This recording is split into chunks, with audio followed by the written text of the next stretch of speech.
Hello, students! Welcome again in our Math 3 class. And again, this is Miss Claire. Let's continue our lesson for Chapter 4, Time. In this video, you will learn two lessons. We have find time intervals and use timetables.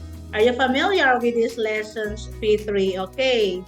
Now, stay with me and we will discuss more about these lessons. Okay, let's start with lesson C, finding the time intervals. As you can see here, I have here some months in a calendar.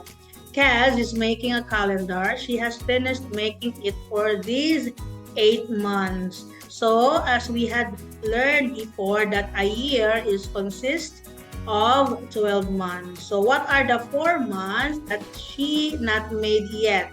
So, let's check. The first month is January. We have January here. Next, we have February. We have the February. We have the third is March. We can find March. So March is not here. After March is April. We have April, May, then June, July. We don't have yet the July. So that is one, the missing month, July. July, then August. We don't have August. Yes. After August is September. We have September. Then we have October. We don't have October. And we have November and December. Okay, so those are the months that are missing here. So we have the March. So January, February, March, April, May. Then we have June. Then we have July. And we have the October. So those are the 4 months that Kaz has not yet made. Okay, let's continue. Okay, so Kaz looks again at all the calendars or the months here. She has one of these months in her mind. This month has exactly 4 weeks and starts on a Monday. Which month might Kaz be having in her mind? Okay, how will you going to find the answer? So if a month is exactly consists of 4 weeks, it means it has 28 days. Because in 1 week, it has 7 days. So 7 times 4 is 28 days. Yes, we only have 1 month with 28 days, and that is February. If we check February, it starts with Monday. February 1 is Monday and it has 28 days. So, Kaz is thinking the month of February. Okay, let's continue. We have here a problem. Ralph had his math lesson from 8 to 10 on a Monday morning. How long was the lesson? So, let's talk about the time interval or the duration of the math lesson. So the time interval between the start time and the end time. So it starts with 8. So 8 until 9 is 1 hour. The 9 to 10 is another 1 hour. So the math lesson, the duration is 2 hours. So to find the time interval, children, P3, we have to draw a timeline. This is a very important material or stuff or thing that we need to use so we can find the time interval easier. Take note for that. Use a timeline. We can draw. It looks like a number line only, but we put a time there. So the lesson was 2 hours long. Okay, next we have the time spent in school. Ralph started school at 8 in the morning. He ended school at 4 in the afternoon. How long did Ralph spend in school? So Ralph spent 8 hours in school because from 8 to 4, we will just simply count how many hours. So 8 to 9 is 1, 9 to 10 is another 1 hour, 10 to 11, another 1. Next 12, 1 hour, another 1 hour to 1 o'clock. To 2 o'clock, to 3, and to 4. So from 8 until 4 o'clock in the afternoon is exactly 8 hours. So Ralph spent 8 hours in school. Okay, we have here another problem. Take a note. Claire was born on 1st of November 2021. She is 4 months old now. So what is the date now? So from 1st November to 1st December, the same year, that is 1 month. From December 2021 to the next month is January 2022 because December 2021 is the last month of the year. So the next month, that is another year. So that is January 1st. So Claire was 2 months old. Next to January is 1st February. That is another 1 month. And the next month is March. And that is March 1st or March 1. So Claire is turns 4 months on 1st of March 2022. So the date now that is missing in our problem is 1st of March 2022. Okay, P3, let's continue. I have here another problem. It talks about the age of David. David was 2 years old in January 2012. How old was David in January 2021? So we will count the age. Okay, so from January 2012, each year, every January, David turns 1 year older.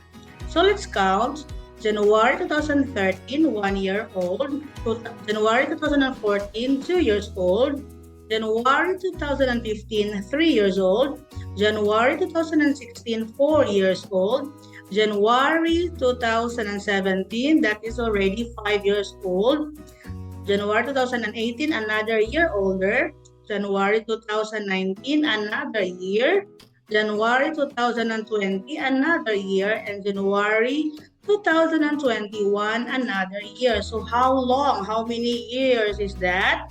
Yes, that is 2 years plus 9 years. So it becomes 11 years.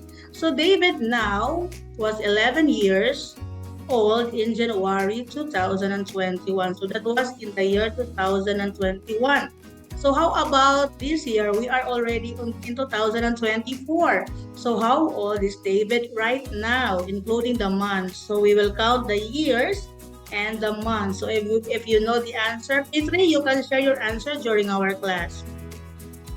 Okay, let's continue with lesson D, using timetables. Okay, look at this picture here. Izzy is packing some muffins at a bakery. How can you tell the order of Izzy's activities? Take a look. Which of this activity comes first? Which is the second? Which is the next and the last? Can you tell the order of the activity, P3? If you know the answer, you can share that to your friends in our class. Let's continue. So Kaz, Eddie, Ralph, and Ron arrived at and left the cafe at different times. The timetable shows when each child arrived and left the cafe. So we have Kaz here, as you can see, how to understand a timetable, P3. So these are the name of children: Kaz, Eddie, Ralph, and Ron. The time we arrived and the time we left. So Kaz, for example, Kaz arrived at the cafe at 10:40. She left at 11:45. Eddie is 9 and left at 10:30. Ralph 11:13 and left at 1:08. Ron arrived at 12 and he left at 2:26. So who among from these 4 children arrived the earliest? And who among from these children left the cafe the latest? Can you name some, or can you name those children? We will discuss more about this during our lesson, okay? Okay, now I have here a transportation timetable. This is a transportation timetable. It shows what time each vehicle leaves and arrives at its station. We have bus, we have tram, we have a city cab, and an express train. So this column here, it shows the different modes of transportation. We have the bus, tram, cab, or taxi, and train.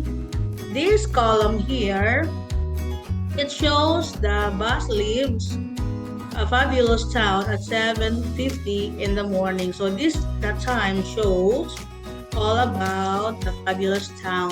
What time the bus or the mode of transportation leaves in the morning. This is here. The column shows what time they arrive at Happy Valley. And in this column, it shows what time they arrive in Wonderful World. Okay, let's discuss one by one. Take a look here. There are 4 different modes of transportation. Basic bus leaves Happy Valley at 8:10. This one. City cab arrives at Wonderful World at 9:28 in the morning. Take a look. Next, express train, this one, leaves Fabulous Town at 8:43 in the morning, and it arrives in Wonderful World at 9:13 in the morning. As you can see, this is empty here. It means, children, that express train did not pass Happy Valley. So from Fabulous Town, it goes straight to Wonderful World. Okay, so both town tram and express train do not stop at Happy Valley. Take a look. See, they go straight to Wonderful World. So both of them did not stop at Happy Valley. Okay, again, so both tram and the express train, they do not stop at Happy Valley. As you can see, children, it's empty here. So it will not stop there. They will go straight to Wonderful World, and yeah, both Wonderful World, both the express train and the town tram. So I have here a question, P3. At what time City Cab arrived in Happy Valley? Okay, can you find the time here? At what time City Cab arrived in Happy Valley? So if you know the answer, share that in our class. Okay, so that's all for lesson 3, finding time intervals and using timetables for lesson 4. I will discuss more about this lesson during our class. Thank you for watching P3, and always remember to stay safe and healthy. God bless everyone, and enjoy the rest of your day.